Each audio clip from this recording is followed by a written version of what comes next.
வணக்கம். நான் உங்கள் அம்மா சமையல் மீனாட்சி.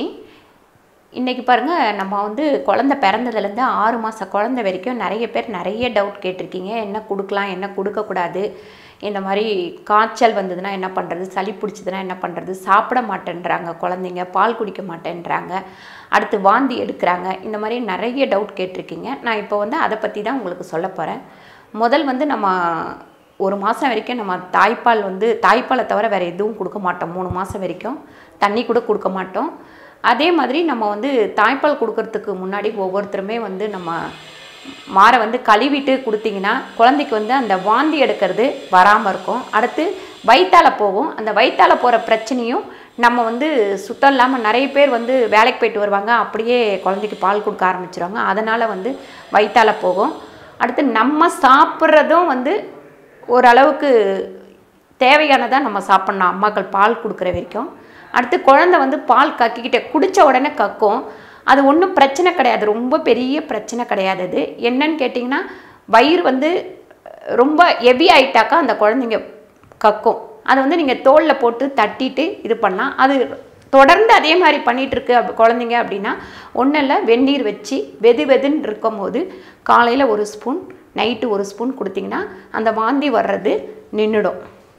ஒரு 3 மாதம் வரைக்கும் அந்த மாதிரி கொடுக்கலாம். 3 மாதத்துக்கு அப்புறம் பார்த்திங்கன்னா லைட்டாக அதில் அந்த வெந்நீரில் லைட்டாக பெருங்காயப்பொடி 1 சிட்டிகை போட்டு காய்ச்சி கொடுத்திங்கன்னா வாந்தி எடுக்கிறதும் வராது. அடுத்து அவங்களுக்கு நல்லா பசிக்க செய்யும், பால் நல்லா குடிப்பாங்க. பாருங்கள், நிறைய பேர் காய்ச்சல் வந்த உடனே வீட்டில் எல்லாருமே இப்போ குரோசின் சிரப்பு நீங்கள் வச்சுருப்பீங்க. ஒரு வேளை ஊற்றிட்டு அடுத்து நீங்கள் ஊற்ற மாட்டீங்க. என்னன்னு கேட்டால் ஒரு வேளை கொடுத்தா காய்ச்சல் நின்று போச்சு அப்படின்னு சொல்லிட்டு விட்டுருவீங்க. அது எந்த மருந்து கொடுத்தாலுமே ஒரு 3 வேளையாவது நம்ம கொடுக்கணும், இல்லைனா 3 நாளைக்காவது கொடுக்கணும். அப்போ தான் சரியாகும். பாருங்கள், சின்ன குழந்தைங்களுக்கு சளி பிடிக்கிறதுக்கு மெயினான காரணம் என்னன்னு கேட்டிங்கன்னா, அவங்களுக்கு தலை குத்துவீங்க. தலை குத்தும் போது நல்லா தலையை துவட்டிட்டு, நான் ஏற்கனவே ஒரு குழந்தை குளிக்க வச்ச வீடியோவில் சொல்லியிருக்கேன், விபூதியை கொஞ்சம் நெத்தி பொட்டில் நீங்கள் வச்சு விட்டுட்டீங்க அப்படின்னா அந்த தலையில் இருக்கிற ஈரத்தை நல்லா இழுத்துரும். அதனால் சளி பிடிக்கிறது ஓரளவுக்கு நல்லா குறைஞ்சிரும். ரெண்டாவது, அம்மாக்கள் பால் கொடுத்துட்ருக்காங்க அப்படின்னா தலைக்கு குளிச்சுட்டு அந்த தலையை நல்லா காய வைக்காமல் அப்படியே குழந்தை அழுகுதுன்னு பால் கொடுக்கக்கூடாது. ஏன்னா உங்ககிட்ட இருக்கிற அந்த ஈரமும் அந்த குழந்தைக்கு சேராது, உடனே சளி பிடிச்சிரும். தலை நல்லா ஆற்றிட்டு அந்த ஈரம் காஞ்சதுக்கப்புறம் தான் அந்த குழந்தைக்கு நம்ம பால் கொடுக்கணும். இதெல்லாம் அந்த காலத்தில் பெரியவங்க சொல்லியிருக்காங்க. ஆனால் இப்போ யாரும் கேட்கறதில்ல. என்னன்னு கேட்டால் அதெல்லாம் ஒன்றும் கிடையாது அப்படின்ற மாதிரி போயிட்டே இருக்கிறாங்க. அப்படி போகிறதுனால இப்படி சின்ன பிரச்சனைகள் குழந்தைக்கு வரதான் செய்யும். அதை நீங்கள் சமாளிக்கிற மாதிரி இருக்கும். இதெல்லாம் நம்மளே பாதி பார்த்து செஞ்சிட்டோம் அப்படின்னா நம்ம குழந்தைங்களுக்கு நோயே இல்லாமல் பார்த்துக்கலாம். அடுத்து பார்த்திங்கன்னா 5 மாதம் வரைக்கும் நீங்கள் 6 மாதம் வரைக்கும் நம்ம இப்போ தாய்ப்பால் தான் கொடுக்கணும். அதுக்கப்புறம் தான் நம்ம சாப்பாடு கொடுக்கறத பற்றியே கொஞ்சம் யோசிக்கணும். இதே சிலருக்கு ஒரு மாதத்தில் பால் இருக்காது, அவங்க பால் இல்லை அப்படின்றதுனால என்ன பண்ணுறது அப்படின்னு சொல்லிட்டு டின் பால் தான் கொடுப்பாங்க. முடிஞ்ச அளவுக்கு பசுமாட்டு பால் எல்லாத்தையும் விட ரொம்ப சுத்தமான பால். ரெண்டாவது, அந்த பசுமாட்டு பால் கொடுக்குற மாதிரி ஒரு ஐடியா உங்களுக்கு இருந்ததுன்னா 1 டம்ளர் பால் எடுக்கிறீங்க அப்படின்னா 2 டம்ளர் தண்ணி கலக்கணும் அதுக்கு. ஏன்னா நம்ம பாலே தாய்ப்பாலே ரொம்ப தண்ணியாக தான் இருக்கும். அந்த குழந்தைங்களுக்கு எந்த அளவுக்கு ஜீரணமாகுமோ அந்த அளவுக்கு தான் இருக்கும். சிலர் இந்த பால் கொடுக்கும் போது தண்ணி ஊற்றாமல் காய்ச்சி கொடுக்கணும் அப்படின்றதுனால கொடுத்துட்றாங்க. அந்த குழந்தைங்களுக்கு ஜீரணமாகாது, வாந்தி கண்டிப்பாக வரும். ரெண்டாவது, வயிற்றால் போகும், வயிற்றுக்கு சேராது. 1 டம்ளர் பால் எடுக்கிறீங்க அப்படின்னா 2 டம்ளர் நல்லா தண்ணியாக இருக்கணும்.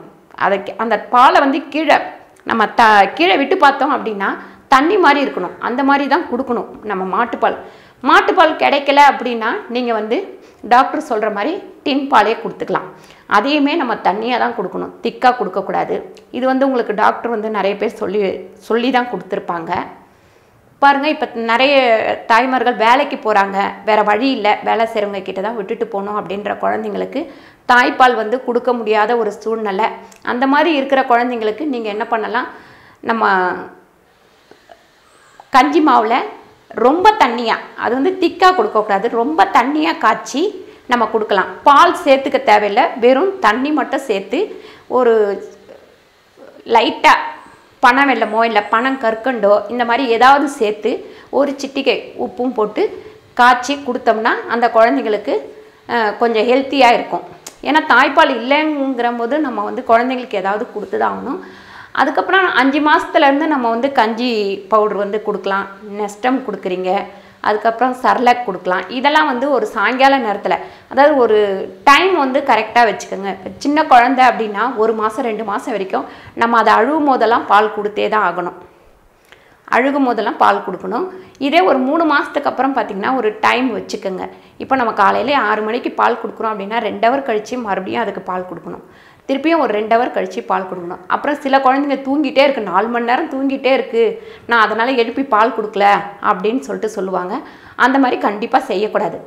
தூங்கிட்டே இருந்தாலும் அந்த குழந்தைய தூக்கி பால் கொடுத்தீங்கன்னா கண்டிப்பாக குடிப்பாங்க.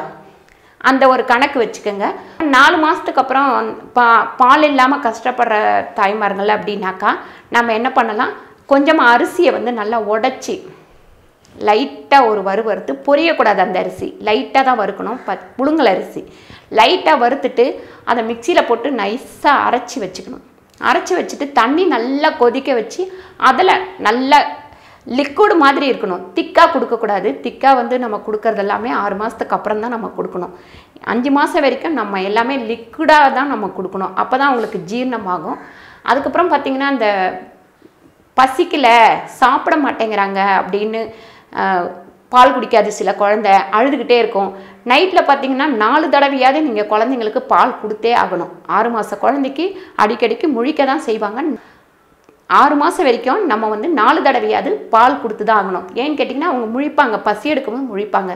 நிறைய பேர் சிலர்லாம் கமெண்ட் கேட்டிருக்காங்க, நான் நைட்டில் பாலே கொடுக்க மாட்டேன். பாலே கொடுக்கலாம், நமக்கே நம்ம பசிக்கும் போது பசி இருந்ததுன்னா தூக்கம் வராது. அந்த மாதிரி தான் பசிச்சா குழந்தைங்களுக்கு தூக்கம் வராது, அழுதுகிட்டே இருப்பாங்க. அதுக்கப்புறம் பார்த்திங்கன்னா தூங்க விட மாட்டாங்க, மறுநாள் டயர்டாகிடுவாங்க.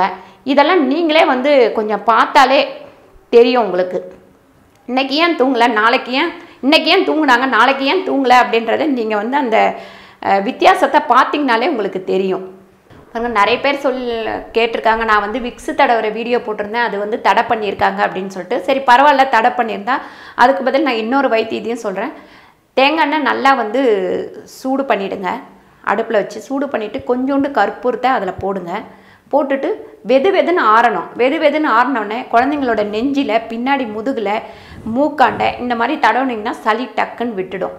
அது இல்லாமல் கற்பூரவள்ளியை, வெறும் கற்பூரவள்ளியை நல்லா கழுவிட்டு தண்ணி 1 டம்ளர் நல்லா கொதிக்கிட்டோன்ட்டு அந்த தண்ணியில் 1/2 டம்ளர் ஆயிடணும். தண்ணி 1/2 டம்ளர் ஆனதுக்கப்புறம் அந்த கொதிக்கிற சூடோடவே அந்த கற்பூரவள்ளி இலையை போட்டுட்டு மூடி வச்சுருங்க.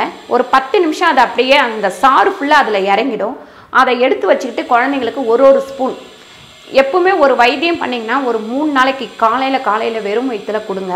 அப்போ தான் வந்து சரியாகும். கொடுத்த ஒரு வாட்டி கொடுத்த உடனே அது சரியாயிடும்னு சொல்லிட்டு யோசிக்காதீங்க. அதுக்கப்புறம் பார்த்திங்கன்னா பேதி ஆகும் குழந்தைங்களுக்கு, தொடர்ந்து பேதி ஆகும் 6 மாதத்தில், 8 மாதத்தில், 9 மாதத்தில் அப்படின்னு. இதுக்கு நடுப்புற எனக்கு ஒருத்தவங்க வந்து ஃபோன் பண்ணி கேட்டிருந்தாங்க. காஞ்சிபுரத்தில் அவங்க இருக்காங்க. அவங்க குழந்தைக்கு கிட்டத்தட்ட ஒரு 6 மாதம் ஆகுது. இப்போ 1 மாதமாக தொடர்ந்து பேதி. டாக்டர் வீட்டுக்கு போகிறேன், அவங்க ஒரு மருந்து கொடுக்குறாங்க, அதை குடித்தோடனே இன்னும் கொஞ்சம் வயிற்றால போகுது, ஆனால் அதில் சளி வருது, என்னால் அதை இது பண்ணவே முடியல, தொடர்ந்து இந்த மாதிரி இருக்குது, மறுபடியும் சளி பிடிச்சிக்குது அப்படின்னு சொல்லிட்டு சொன்னாங்க. அந்த பேதி சரியாகிறதுக்காக நான் ஒரு வைத்தியம் சொல்லியிருந்தேன். அதாவது என்னன்னு கேட்டிங்கன்னா, இந்த மாதிரி ஓயாமல் குழந்தைங்க வயிற்றால போச்சு அப்படின்னா அரோட்டி மாவு கடையில் விற்கிது. அதை வாங்கிட்டு வந்து 1 ஸ்பூன் கலந்து, 1 ஸ்பூனில் ஒரு 1/2 டம்ளர் தண்ணி ஊற்றி நல்லா கலந்துட்டு 1 சிட்டிகை உப்பு, 1 சிட்டிகை சர்க்கரை போட்டு நல்லா கொதிக்க விடணும். கொதிக்க வச்சுட்டு 2 ஸ்பூன் அந்த குழந்தைங்களுக்கு கொடுத்தீங்கன்னா 3 நாள் கொடுக்கணும் தொடர்ந்து. ஒரு நாளைக்கு 3 வேளை 3 நாள் கொடுத்தீங்கன்னா அந்த மாதிரி வயிற்றால போகிறது டக்குன்னு கேட்கும். இது நீங்கள் இந்த வைத்தியத்தை பண்ணி பாருங்கள். நீங்கள் வந்து இது சரியாகிறதே வேறு எந்த வைத்தியத்துலேயும் உங்களால் கண்டுபிடிக்கவே முடியாது. இந்த மாதிரி சின்ன சின்ன விஷயங்கள் தான். அப்படி பண்ணால் நம்ம வந்து குழந்தைங்களுக்கு நோய் வராமலும் பார்த்துக்கலாம். 2வது அதிக அளவு டாக்டர் வீட்டு செலவு இல்லாமலும் பார்த்துக்கலாம். நீங்கள் ட்ரை பண்ணி பாருங்கள். அடுத்து பால் குடிக்கிற தாய்மார்கள் எப்படி இருக்கணும் அப்படின்றத நான் அடுத்த வீடியோவில் சொல்கிறேன். நன்றி, வணக்கம்.